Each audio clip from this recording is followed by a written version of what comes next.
Welcome to the Lemonade Stand Stories podcast. Tune in every Thursday as we share inspirational stories from the world's greatest creators, entrepreneurs, and go-getters about how they've turned life's lemons into lemonade.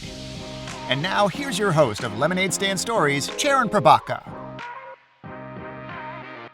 What's going on, guys? This is Charan Prabhakar with the Lemonade Stand Stories podcast, and I'm here with Reed Alleman, who is such a good guy, and I'll tell you why he's such a good guy. I remember my first day acting in The Chosen, and I was just like, what am I even doing here? Because the night before, I didn't even know I was going to be on The Chosen, and then like late into the night, I got this call, and they're like, hey, you got to go do it.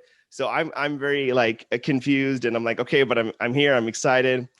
And Austin was the first person I met. The very first person I remember, like he was standing outside, just kind of hanging out, running lines and stuff, right? And dude, you were just so welcoming, man. Like just so welcoming. Like, and I remember like we were chatting. He's like, oh yeah, so you flew in from California, right? And I'm like, I didn't. I didn't. I was here. And he's like, oh, wait, so like, weren't you like the one preparing for the role and stuff? And I'm like, not till like late last night, dude, you know? And we were like, wait, what? Like, that's crazy. And so it was just a funny thing, but I was so stoked to be able to do our scene together, you know, and we had a really good time. And the thing is, like, your character is also a new character in this season, right, of The Chosen, and like being introduced as well. And I got to see your episode where you were being introduced, and just with some friends. Like, we have a group of friends that watched the show, and dude, your performance, oh my gosh, it was just unbelievable. It was so good, it was so real, and it was just it was great to see a broken man from the get-go, you know, like have that like literal kind of come to Jesus moment and everything like that. And it was just great. It was just a beautiful scene. But dude, thank you so much for being on the podcast. I really appreciate it. Of course. And thank you for your kind words, Charan. That means a lot, man. No, of course. Yeah. I mean, you had the craziest, introduction to getting on set and everything. I felt for you, and that's why I was like, look, man, anytime you need to run the lines, let's run them. And you're like, can you do it now? And I'm like, yes, let's go. Dude, I remember because it was interesting. I got the sides that night, you know, which is always like, and it's like cool, like maybe it's like a one-liner or two-liner, and then I finally went home and I looked at it, and it's like 3 pages. I'm like, oh no, this is some good dialogue. I'm like, okay, cool. Yeah. Like let me focus and see if I can get this all done. But we made it work, man. And you guys were so generous with your time, and we were like running lines, and it ended up being like a really fun scene. So yeah. For everyone listening, Charan did such a good job. Oh gosh, come on. No one even believed that he had gotten the part last night. That's how good it was, and I can't wait to see it when it happens. And that was one of my favorite days on set. I don't know why. Just getting to sit down in a pub and just kind of talk to each other was really nice. It was really nice. I remember that too, and it was just like it was like a really good feeling. And and the thing was like the camaraderie that you guys already had, and then you invited me to be a part of that camaraderie. And it was like a really safe space. And I remember like the majority of the day was spent with that scene. I think Dallas shot a little bit of stuff before, and then the majority of the day was that scene, and then you guys went off and did some other stuff. But yeah, it was it was great. And it was one of those moments, like, you know, you have like these moments when you're acting where you just feel like, wow, like this is a good moment. Like if I could end this moment, it'd be great. I had a similar, not the context was completely different, but I was doing a scene for a show called Silicon Valley, and it was like a really good meaty scene. It was like a really fun scene. And I remember after the scene was over, and it was a comedic scene and everything, like the very first take, after we did the first take, everyone in Video Village, producers, directors, and that's what Video Village is where all the producers and directors and stuff hang out. They all like stood up and started clapping, you know? And I was like, it was just one of those moments, right, where you're like, dude, that was epic. It was so good. So But dude, Actually, I yeah. actually watched that scene last night. You Oh, did you did? great. Are you kidding? Yeah, Dude. yeah. No, No way. I was looking up I was looking up, your last name and stuff, and then I went Yeah. on your website and I watched it's a scene where you're talking with the to the crowd. That's the first season. Oh, okay. I was Oh, the also second one I was in the in the second stadium? season. That was the part of it. That was in the stadium. But then later on, the Uh, main character Richard invites me to a bar, and like oh, okay. again, we're sitting down, we're chatting, and Yeah, yeah. it's a much longer scene, but Yeah. it was like really fun and funny, and Wow. yeah, we had a really good time. It was a good moment, but Well, that moment, yeah, that day on set, that was a learning lesson for me too, because acting's a very selfish thing, but it's also very selfless at the same yeah, time. Like we've all been in positions, where you're the new guy, or you yeah, just got this script the day before and everyone else you're with has had it for a while, and mhm, there's a lot of pressure on you. And I've gone through that before, and I just made a vow to myself that I wouldn't, let other people feel that way if I had the opportunity to help in that mm, situation. So, in one way, I am genuinely helping you, and in another way, I'm helping you so that the scene can be great and that we're all good and on top of it, and there's no weak link, and so that the scene succeeds and the story is mhm, told effectively. And so yeah, you're only as good as the eyes you're working with, the scene partner you're working with. That's a very yeah. cliche thing, but it is true. Um so yeah, that was interesting to me, but I think the final product is, no one will even be able to tell the backstory of that. Yeah, But that's why yeah. acting's so fun and It's so cool. so fun, so challenging. Yeah, It's what you're saying. I won't name the show, but years and years ago, I was a part of a big show that was like everyone knows, and I was. It was very similar situations where like everything was rushed, and I got to see my scene, my sides the night yeah, before, and the part yeah. that I got wasn't even what I auditioned for, and I had to be like on set very early.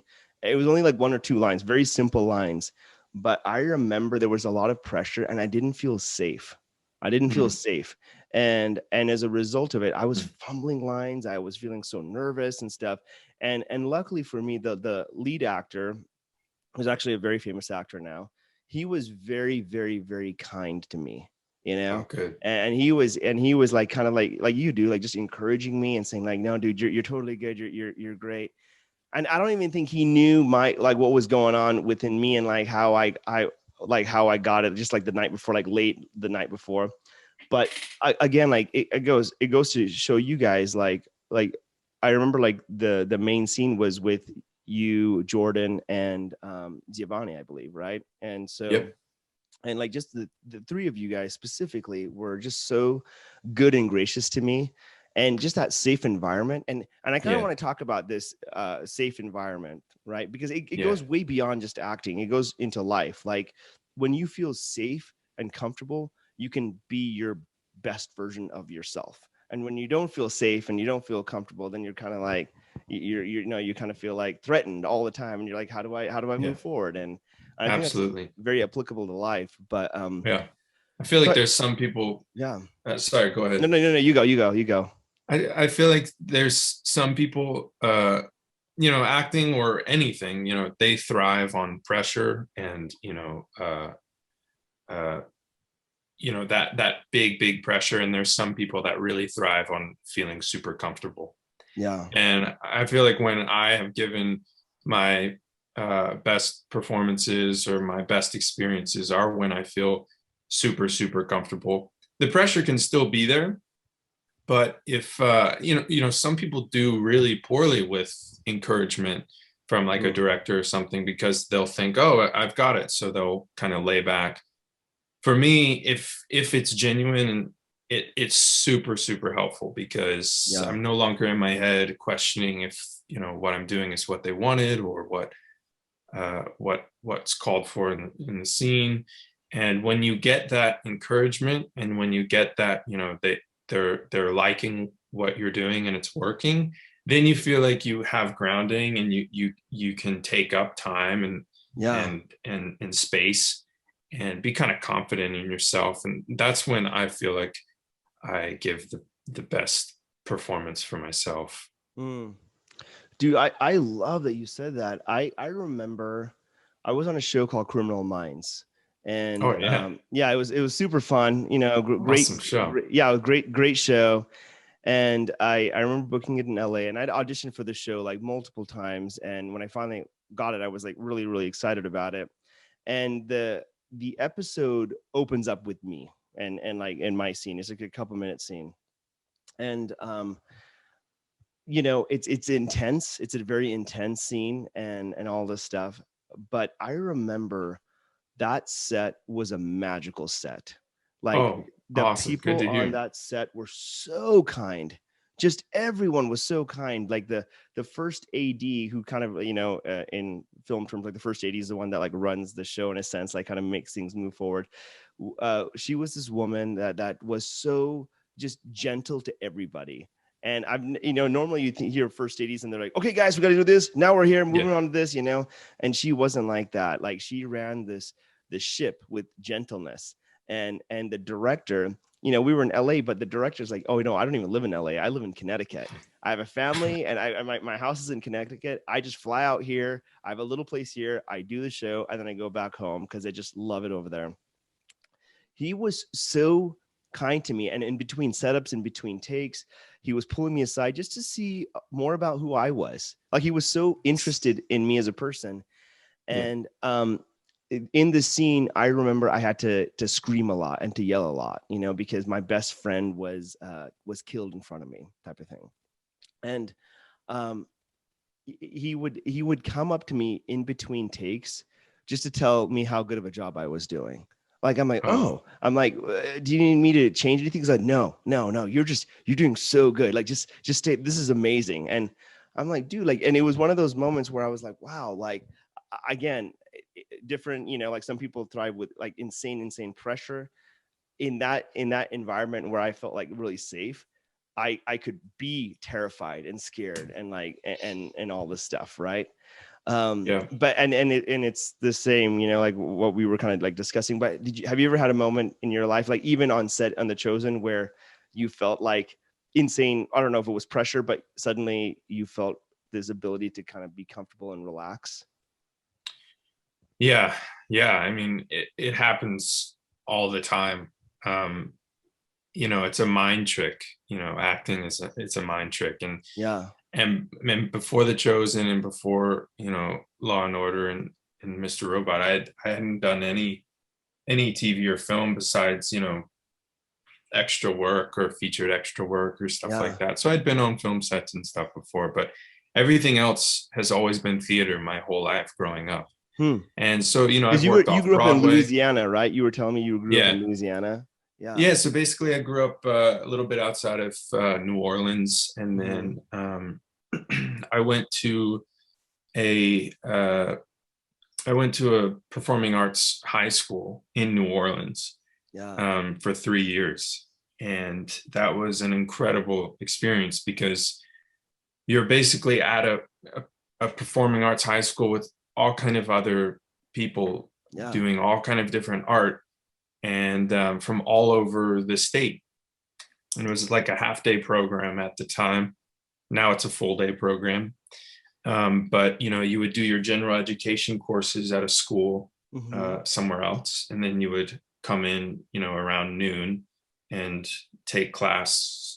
I was there for drama until 3 or 4, and then you would have rehearsals there. And then so it was a full day thing. And I moved to New Orleans when I was in high school, like closer directly into the city. And I just didn't go to a public school after I moved in. I just did online school for 3 years because I would go to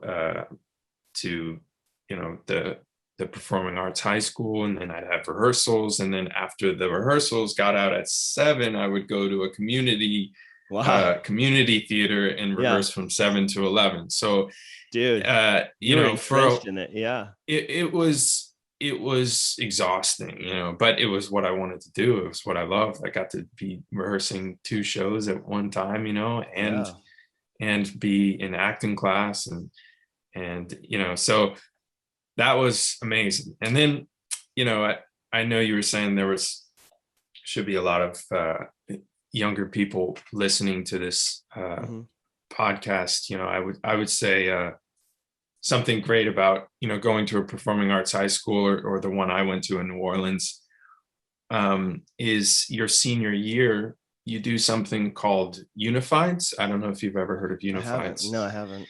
Yeah, so when you're trying to get into an acting school, you could go to that school and audition in person, you know, but it's very expensive to go all over the country auditioning for different places and time consuming as well. Yeah.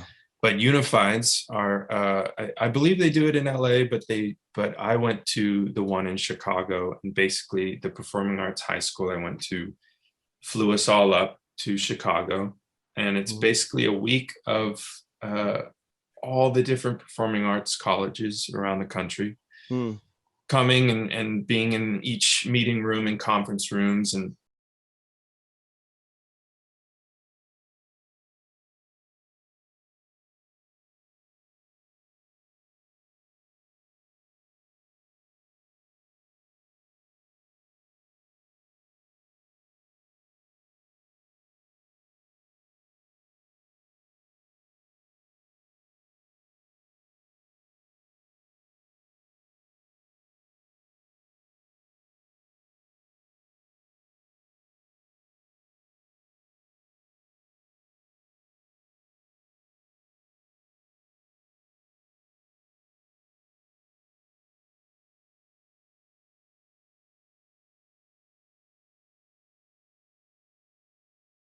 of 100 of the things you try and get. Yeah. 100%. So for me, you know, I got into 1 or 2 schools, you know, and luckily I got into one of the schools I really wanted to get into. And so I went to New York and I went to Purchase and I did 4 years of BFA college there, and I got an acting degree. So that would be something I would look into, Unifieds, to maybe break into the college, you know, admissions for acting. Yeah, that's awesome.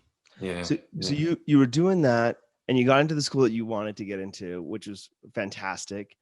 But then how did that translate into getting into film and getting into all those things? Because I feel like sometimes when I go to college, and a lot of it is kind of theater focused, right? Yeah. And I myself didn't do much theater. I did a little bit in high school, but in college, I didn't study acting. And when I finally took acting, it was all private classes and it was meant specifically for film. Like, so I was always kind of film focused. So what made the shift between saying, okay, I was doing theater, but now I want to go into doing film? Well, really, there was never a shift. I was just always, you know, someone that wanted to do whatever, you know, everything in acting, theater, film, TV. It was always something I wanted to do. And I really admire the actors that I love, you know, in the New York theater community that do both, you know, and I love to see them on Broadway or off Broadway. And then I can see them on, you know, a guest star role on something. And that's always something I wanted to do.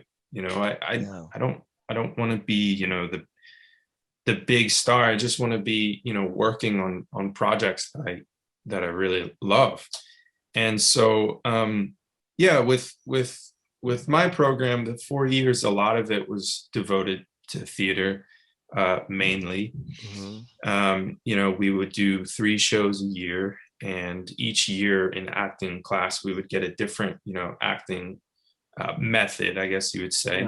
But those things correlate to theater and film and TV, and it, you know, you can use them in everything. So we got, you know, 1 year was Shakespeare, which is mainly theater, and 1 year was Chekhov and Strasberg and things like that. And so when you get out, you have a wealth, you have like this toolbox of different things. You know, we have movement, we have stage combat, we have all these different things that we can use to our advantage to book parts. And I do musicals as well. So I've sang all my life and I play some instruments. And so when you graduate, you know, it doesn't matter what you've done before. It matters what you can do in the audition room. So sure. For a long time, I was doing just theater. You know, I did a lot of regional theater and a few off-Broadway shows, which were so awesome and dream come true. And then, you know, slowly but surely, you know, the TV auditions started coming in. And then it, you know, it kind of just blended together. It wasn't something where I sat down and I was like, look, I want to change and go into this. You know, I still want to do theater, you know, the rest of my life. You know, there will never be a stop to that. You know, I always want that to be a part of my life. There is oh my gosh, this is so sad. This is so sad because I forgot his last name, but I think his first name is Bryant. And he is a, you know, famous actor. He was on the show Fresh Prince of Bel-Air for some time, you know, but he does a lot of theater. He does a lot of singing. He was he voiced, I think, Jethro in The Prince of Egypt. Okay. And he's done a lot of different things. And I remember like having these conversations with him because I actually met him. I used to work at Sundance, the ski resort, as a bellman. Yeah. And when I did that, I would meet all kinds of different like actors. A lot of them I'm were from sure, New York. yeah. A lot of them were from New York, right? Yeah. And so I was like kind of like chatting with them and everything, and hearing their stories and whatnot. And it was very cool to like see like those that just like kind of spanned it all, like did like theater, film, TV. And I think for me, for like I loved film because I also am a producer. Like, so I spent my time producing movies and TV shows as well as acting. And so because of that, it's like I knew that if I couldn't just diversify, like I couldn't split my attention too much. And I know like theater requires a lot of rehearsal time and everything to dial it and make it great. So I knew for me, like that probably wasn't something I had time for just because of producing. But it's so interesting and great when I hear people like you talk about like your whole experience of like just kind of like living in that whole space, theater, film, everything. Because I've met people who specifically are like, well, we want to be famous. That's why we want to get into acting. And I'm like, oh, that's a terrible reason. That is just not a good reason, you know? But when I talk to someone like you, that's like, no, I just love the craft. I love creating a character. I love to perform. I love to share. It's a beautiful thing. It's a beautiful thing because everywhere you go, you can like impact people in positive ways or however ways you want to impact people. You know what I mean? Yeah. So yeah. Yeah, with The Chosen, you know, in the last week, I've gotten messages from like all over the world, which is that's really crazy. Yeah, it's humbling and a little overwhelming, and just nothing I've ever experienced before. You know, usually it's theater, so you have, you know, a few hundred or 1,000 people all, you know, you can meet them after the show and stuff, but now it's like anyone and everyone can watch you on screen and feel like they know you and reach out to you. And it's so interesting.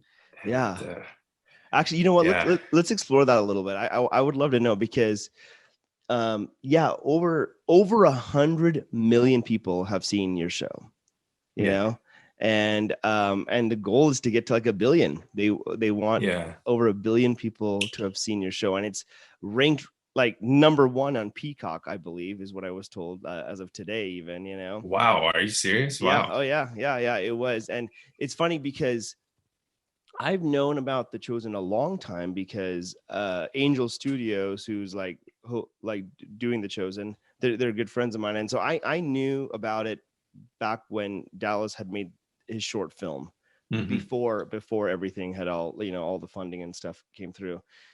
So it was fun to like see it all come together, fun to see him, get the cast together and to make it into what it is today. Right. Absolutely. But for you, who says like, well, I've done regional theater, I've done this, and I've done like some extra work in film, and then I got Law and Order and everything like that, and then I'm on probably one of the biggest shows of all time, like it's a pretty huge gap, right? To go from like where you're at to like, oh my gosh, everyone is able to like see it and being impacted by it. So like, how did it come into your life, and what is it kind of done for you as a result of it all? It first came into my life with an audition email while I was on vacation in Montana with my whole family. Yeah, I love and this. we had like a few days in Montana, and it was family time, and I hadn't had an audition for a TV show in months. And the second we get to the cabin where we were at, I get the audition, and I was I was like, of course this is happening. But I've learned enough through my life, and through different projects, that I just have to do it. If it's, figure it out. So I it's just I would still, do the whole, family stuff, all the vacation things we were supposed to do. And then like at midnight when everyone's sleeping, I would go through my script. And I had like a day or two to get it on tape. And so it was like 2 a.m. and my girlfriend and I were literally filming it, in the office of the Airbnb we had rented, No way. Yeah. And I was trying to be quiet, and I felt really bad about it. I didn't think I felt rushed, and just that I was doing it just to do it. And that's not how you want to feel. And I submitted it, and I never heard anything back.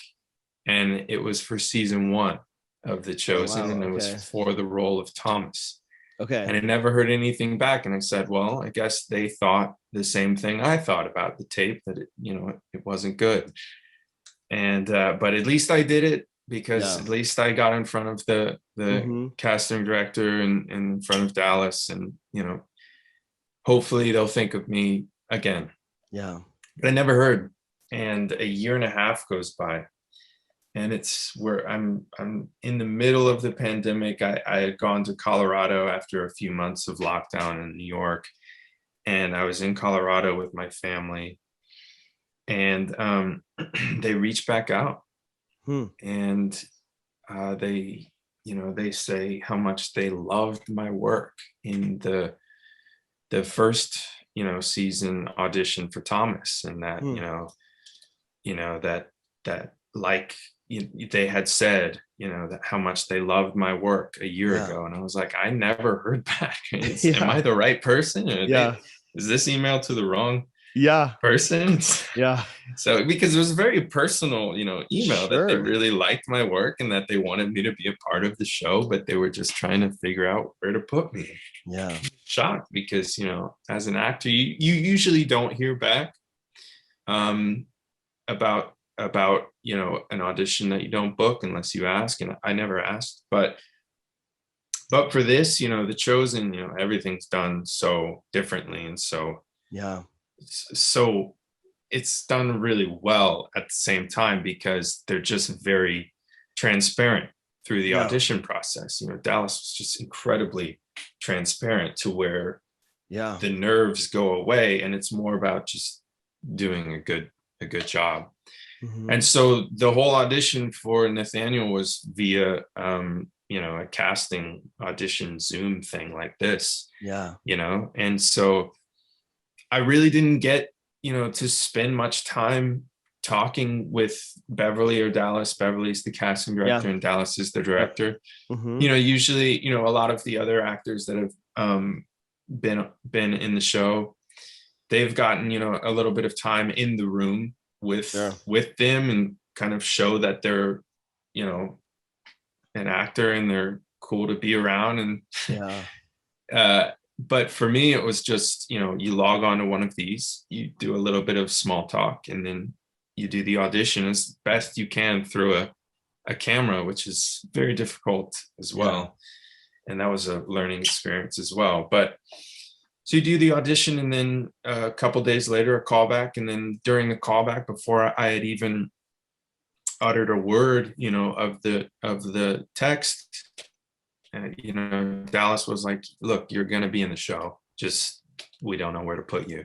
And I've never in my life experienced that, you know, a director telling you that it's going to happen before you even do your callback, which was really cool and really special.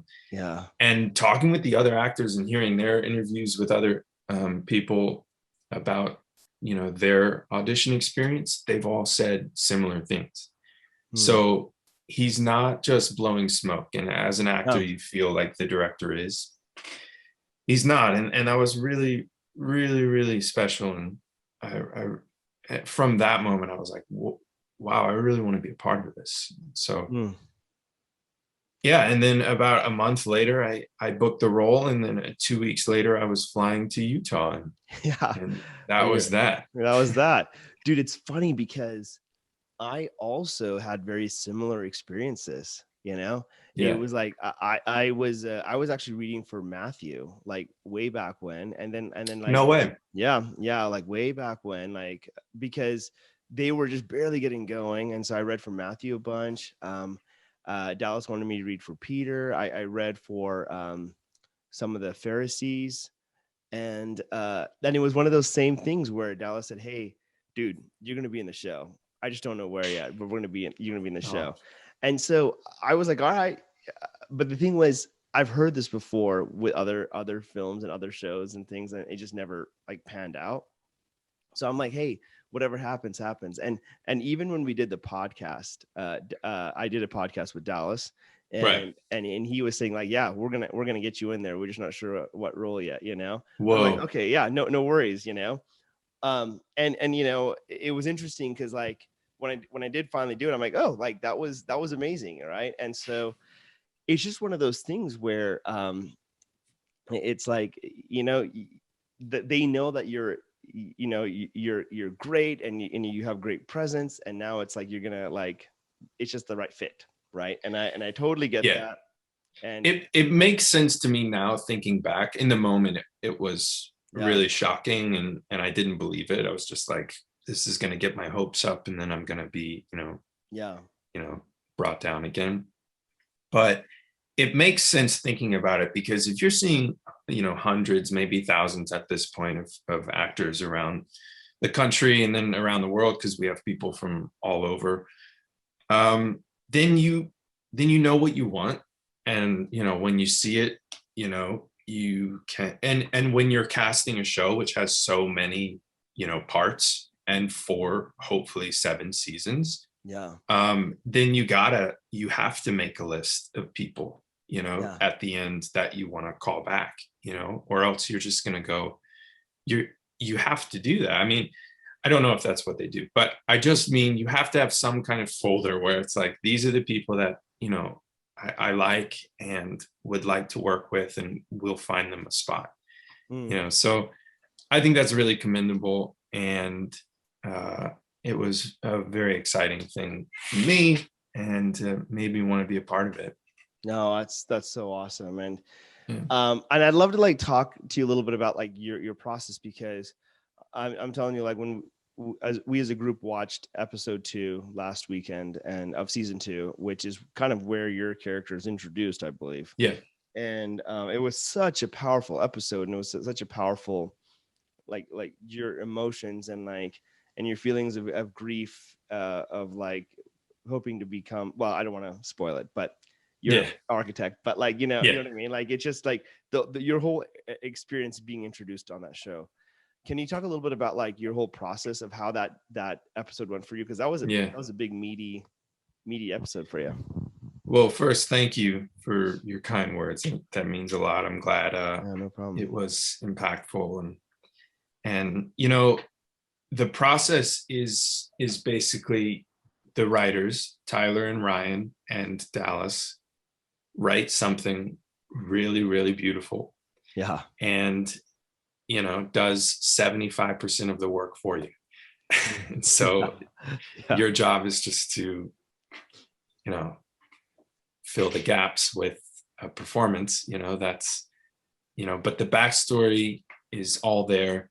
And the other thing, you know, about getting to a point where you're at the lowest of the low when you're at a very big high, is very relatable, you know, for me as an actor. And so while Nathaniel's an architect in the show, you know, as an actor, you can just put yourself in the position and you can remember, and also remember those experiences where you were at the lowest of the low. Yeah. And so for Nathaniel, you know, this happens in the first minute, you know, his whole construction site falls to pieces and he's basically fired and ruined, and the Roman basically says he's ruined. Yeah. And the show, the rest of the episode is basically for his journey, how he handles that. But as an actor, I mean, you know, you can be up for a Broadway show, like I have been a few times, and you've been like 5 callbacks in, you know, and you're meeting the director, meeting the producers. It really feels like it's going to happen and that your life is going to change and you're going to get this huge dream come true, you know, the biggest thing you've ever wanted. And then you get that email that it's not happening. And as an actor, you know, you can relate to it as well. But it has happened so many times in my life so far, where you get that just crushing blow and you're just like, what am I doing? Why do I do this to myself? Yeah. You know, why am I doing this to myself? And so you can really connect to that. You know, the character's very connectable, as an artist to an artist, but also, you know, in the peak of his despair, under the fig tree, it was really not going well, because I was super cold and there were a lot of elements that were being added on, about, you know, like a pyrotechnic, you know, kind of like, fire thing that was being added. Lighting the thing on fire and lighting a thing of fire, and it wasn't working, and it felt like there was more. It felt like there was, you know, I had to, my mind, my attention and focus of all the preparation I had done that day was going to, you know, getting these beats correct instead of just worrying about just like being in the moment, and like being in the moment. And the cold was added, and then the sunlight was going down, and so it was very rushed. And so that was a really big moment of, like we were speaking before, of not feeling comfortable at all. And it was nothing to do with anyone, you know, making me feel that way. It was the elements, it was the circumstances. And so we filmed it a few times, and I was just phoning it in, man. And they knew it too. And Dallas kind of pulled me aside. It was like, he told me a few things. And he told me one thing, you know, about that, you know, hopefully millions of people will watch this moment that you're about to do. And each one of them, you know, will be able to relate to this moment, to where you're feeling. And that kind of hit me like a ton of bricks. And I was like, all right, let's go. Because I was ready. I was like, this is it kind of just, there was a moment where it just became bigger than me. And so it's like, let's roll. And so Oh, I sat down, and that's the take that you see in the show. dude, it was so beautiful, man. It was so Thank you. beautiful. And it was so touching. The thing is, um, I think about people's lives, and I think about like what the pandemic has done for a lot of people, and Yeah. it kind of decimated them, right? Yeah. And it made them start over. And for a lot of people that have had like careers that have lasted a long time, or like money in the stock market and all kinds of different things, and just to have built something so massive and to then get crushed, Yeah. to get absolutely crushed, and Yeah. to be in this despair, this moment of absolute despair. That was another added Yeah. element, in March 2020, right before the pandemic, really, Yeah. really hit New York. I was just about to do a film that I was excited about, and like the day before it got, shut down. With the shutdown happened, and then, that doesn't really matter, because then it became more about, you know, actual life and actual Sure. like health, and my worry for my family and for myself, and for my loved ones, and then seeing, in New York, 800 people dying a day was so devastating, and then to see it all over the world as well. And then even on my block, I remember, ambulances all day. Like, I'm not exaggerating, like 5 a day driving through, Mm. and then the freezer trucks driving past my street. I'm not even exaggerating. Mm. Um, and and the acting just kind of completely was forgotten, and it was more just, how can we get through this? How can, Yeah. it was just a really dark time for everyone. Sure. And so, everything was shut down. All of my friends, all of my theater friends, just nothing, and then it was just rough. But then, when I was in October filming that scene, that was like maybe a week into me being there. I was like, wow, I'm like on location doing a show full, with amazing actors and crew people, and it's happening. And so you just never know when it's going to be a high point and when it's going to be Yeah. a low point. And it's very difficult to know when those things are going to happen. You can't really predict those things. So Yeah. it's great just to, day by day, and it's so, I don't know. I don't know what I'm trying to say, but I Dude, just mean, listen, I'm feeling though. Whatever you're saying, I'm yeah, feeling.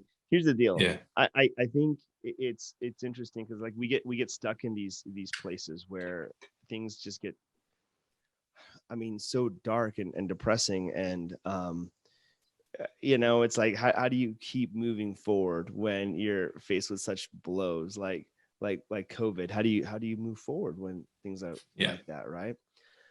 But I think what's interesting is like, and what made your scene so powerful was like, in a way, your character represented what the world was feeling. mm, You know, mm-hmm. it was Yeah, wow, representing a complete, an utter like destruction of the old, so mm, something new can emerge, right? yeah, The death of wow, the old. So that's and and great. and so that's why I think it was so powerful and it resonated so much because um I really feel like your character representing the world of like he's creating he's an architect, so that Yeah, already symbolizes like, hey, like he's creating a world, like he's creating a building, like he's creating things, right? And to have that whole creation crumble, to yeah, have his ideas of who he thinks he is crumble, and in his utter pain, he's crying out to his God to say, hey, like I did this for you, right? um I think the beautiful thing about that is you in that moment, like like what Dallas was saying, you spoke for the world.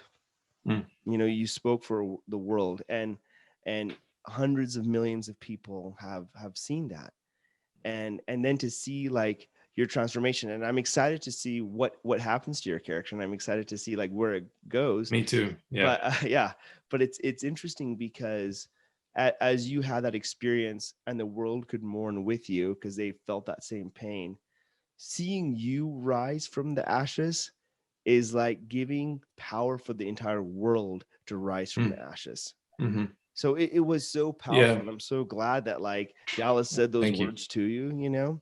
Yeah. He also was, he also kind of told me, that this character in this moment was, autobiographical about him, and his movie when it flopped, and where he was at the lowest of the low. And so all of those things, just kind of really helped to get it going. And then just being able to be pulled aside and be like, all right, it's all right. We've already gotten all those shots, with all the other stuff. Now we're just focusing on the performance. Don't worry about anything else. Take your time and be there. But yeah, that's why entertainment and the arts are so important. It's not like that.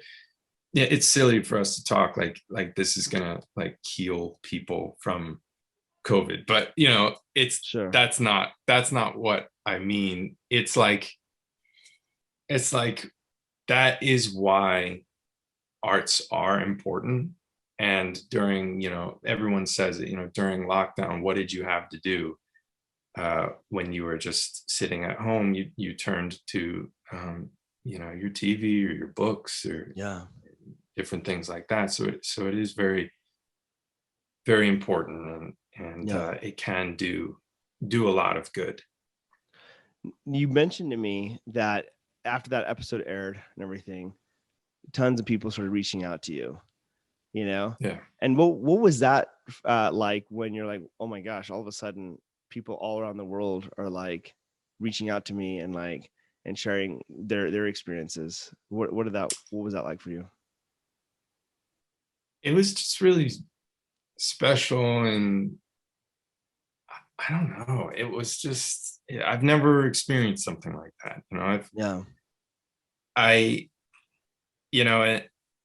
And then like suddenly people know my birthday and stuff. Like my birthday was on Sunday, and then now I have a bunch of people telling me my birthday. And so there's a lot of people that really care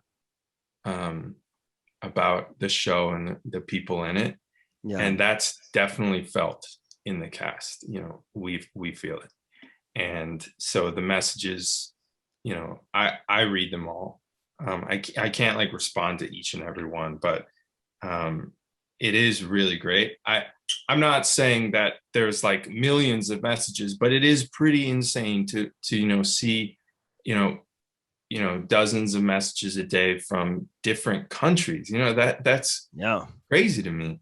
And so like almost every continent except for Antarctica, I can say that someone has said greetings from blah blah blah or something.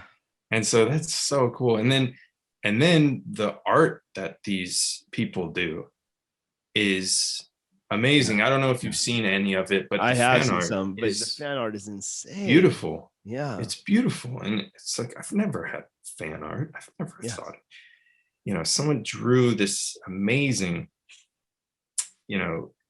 portrait of Nathanael, and it was done so well. And then there's watercolors of the fig tree, and there's all kind of different things. And so it's just really special. And I pinch myself every day.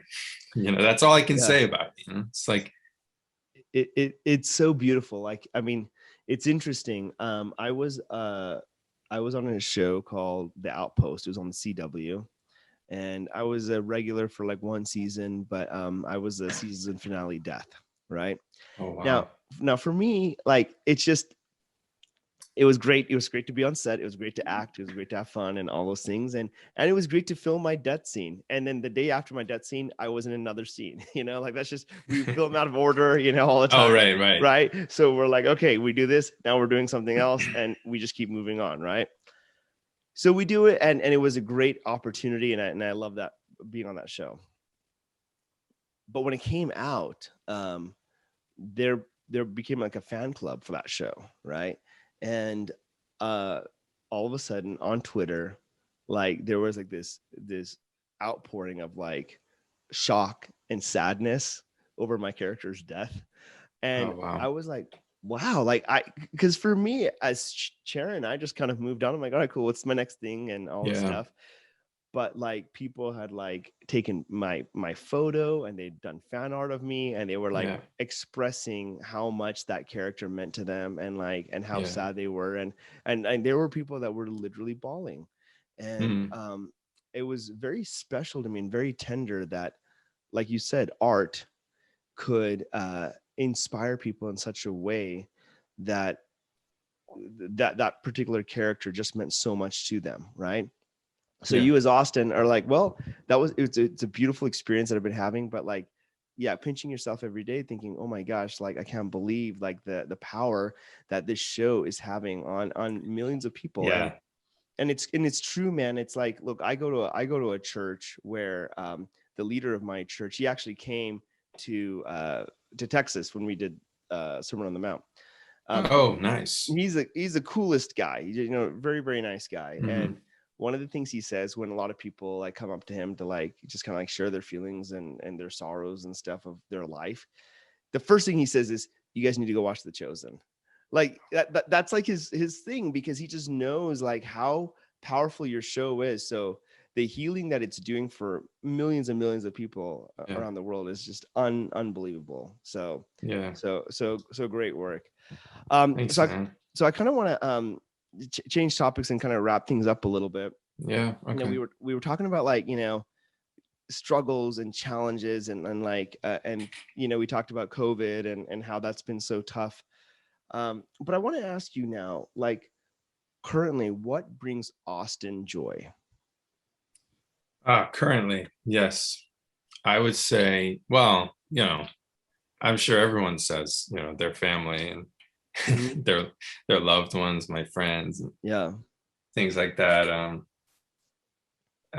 Right now it's an interesting time. There's not a ton to do, but connecting with my my loved ones is the biggest thing. And when I was I would say traveling definitely is the biggest joy, besides getting to act. Obviously we can't do that now, but I love to cook, I love to read, and different things like that. But my family, 100%. It's so awesome. And I mean, you mentioned a couple times where you traveled with them to Montana, you traveled with them to Colorado, Yeah, well, they have a place in Colorado, really close to the Rocky Mountain National Park. And so I spent a good amount of time in 2020 there. I did 3 months in New York and then left for the summer. And I just kind of left and I was like, I don't know when I'm coming back, because there was nothing going on. And so I was in Colorado for a few months, with my family and my girlfriend. And so we did a bunch of hikes, a bunch of canoeing, and a bunch of different things. And it's just really, really beautiful over there. Unfortunately, there was a fire in October when I was actually, like that was another moment. The fig tree kind of really worked. Is like the night before, the whole area near my parents' cabin had burned down.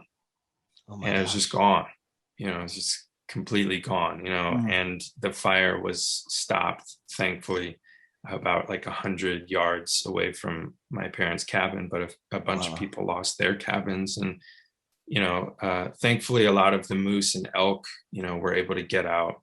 And I think they only found a few elk that didn't make it, but Hmm. I had just been there for such a long time, and then it was gone.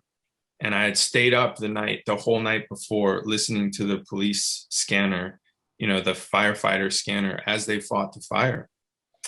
Hmm. And yes, it was just a really low moment. And I feel like it's going to be really difficult going back, even though that is a place that gives me so much joy, like you're Yeah. asking, because I think a lot of it is burned down, but hopefully that will come come back sooner rather than later. I used to live in Colorado myself. Oh yeah, where at? Yeah. Well, my dad like really lived there. My parents are divorced, and my dad used to live in Fort Collins. So Okay. I would go spend time with him, and I would live with him. But then we would go to like I love snowboarding. And so Yeah. we would go to like Breckenridge and Oh yeah. all those Yeah. places like that, and go ride. But Colorado holds a very special place in my heart because like the people, the interactions that I had with people that were just so nice and so positive, and the mountains were so great.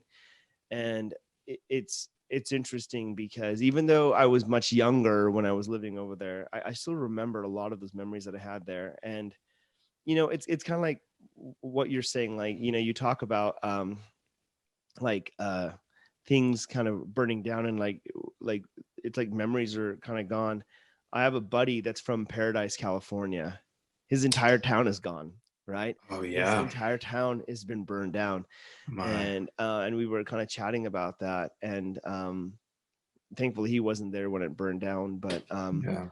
it was very interesting because it's like when that happens, it's like your memories kind of go with it. I like the memories of that place, like all those things, right?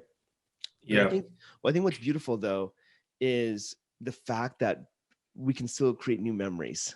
You know what I Yeah. mean? And we can create new things. And now we're like, okay, so that part of our lives doesn't exist anymore. I used to have a home in India that we would go to, and that home has been demolished and turned into an apartment complex. So I can never go back to that place and remember what it was like as a kid right there, right? But it's like I think that's the beautiful thing about life is change. And it goes back to the fig tree, right? Like that moment represents being able to evolve and being able to change, and being able to say, okay, like we can grieve our past, we can grieve like what once was, and we can now look forward to what can be. Yeah. And that's just a beautiful thing.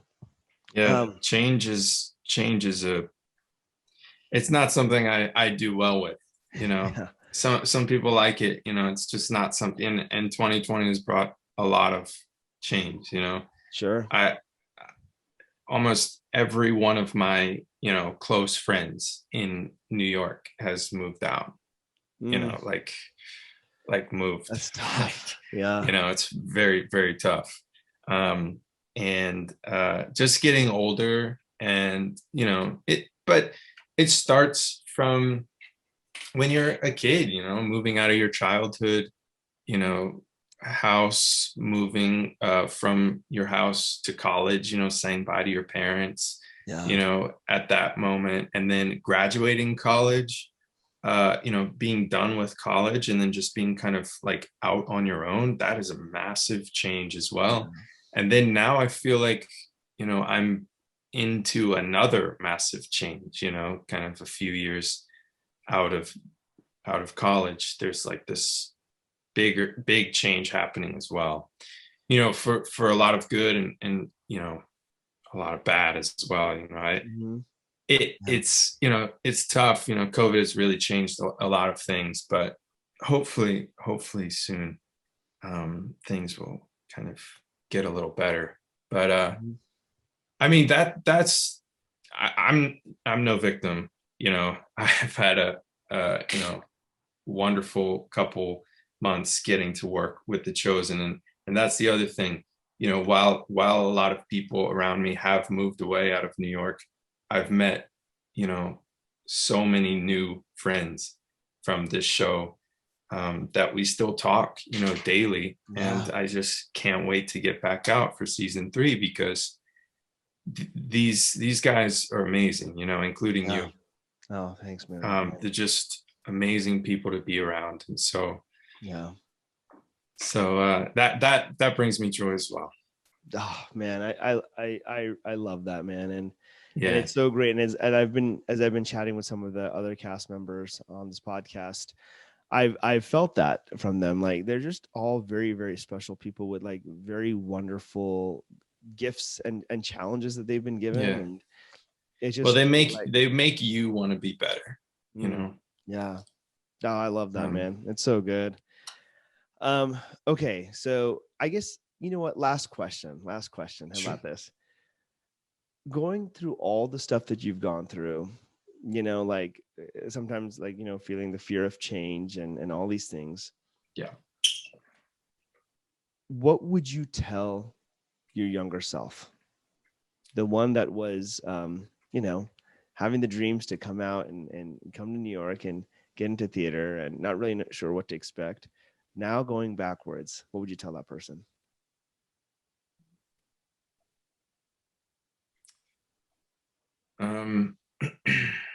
I would tell them to just be patient about it. Mm, Stop thinking it all needs to happen right now because we've got a long life ahead of us. And the best learning lessons are not when it's going really well for you. It's when it's going really bad for you, because you need those moments to be able to really, really be grateful for the good moments. yeah. Because if you only have good moments your whole life, you'll never actually know.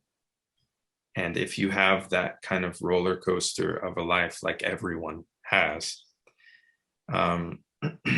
when you're in the really good times, you'll know it and you'll want to take advantage of it.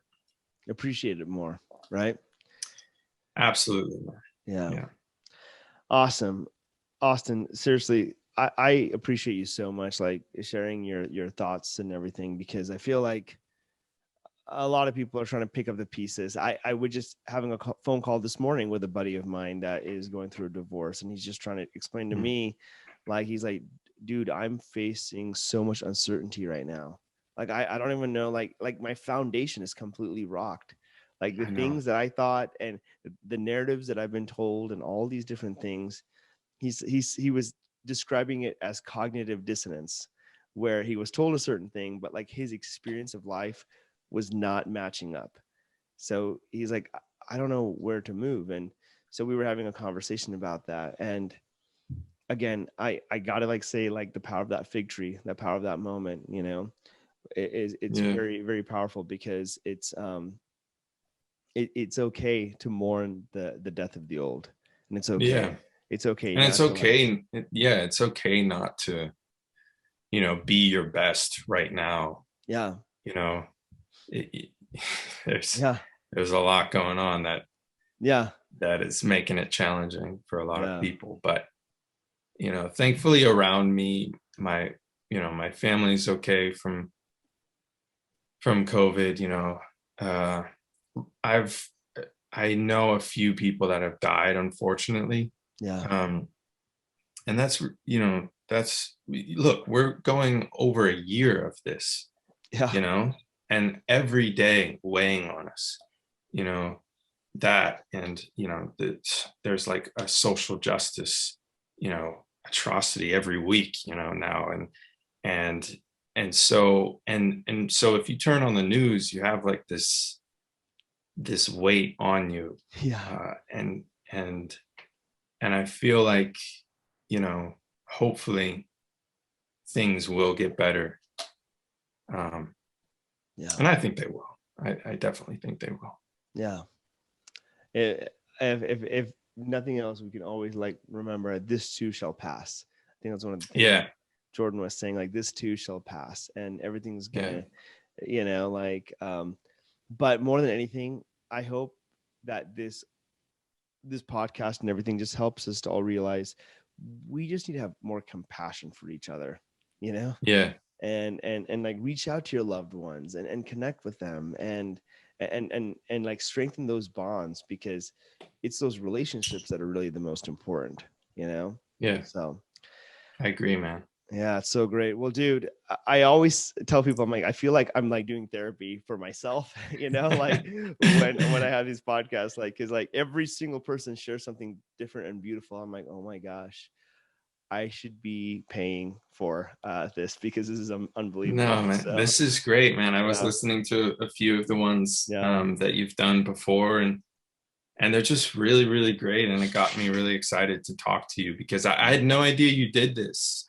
Dude, this is a product of COVID, honestly. Yeah. Because last Yeah. year I didn't know what I was gonna do. My career, like everybody else, just kind of like shut down. I didn't have auditions, so I just started doing Zoom podcasts for fun, because it was just like what was in my heart, and Yeah. that led to a digital marketing agency reaching out and saying, hey, Sharon, like we love what you're doing, and we think it's awesome. Why don't you host it, like legit host it, and we will like push it out and everything. I wasn't planning that. It just kind of happened, you know? That's great, man. So it's great. Congratulations. Thank you, man. Thank you. No, it's a new thing it's very new, and it's been very exciting. So I love you're it. great at this. Oh, You're really, man. really great at this, man. Yeah, I appreciate that. Well, Austin, thank you so much for joining me on this podcast, and yeah, have a great day, man. Thank you, Sharon. It's good to see you, man. And I look forward to seeing our episode. Yes. And I look forward to hanging out with you guys again if you guys come back to Utah. So. Oh, absolutely, man. Yeah. Thank you. Yep. Thanks so much for listening to the Lemonade Stand podcast, and we hope you enjoyed this episode. Be sure to subscribe to the podcast on whatever platform you use to be alerted when we release new episodes. We'd also love to hear your feedback in the reviews, and if you or someone you know has an awesome Lemonade Stand story, please reach out to us on social media and let us know. Thanks so much, and have a great day.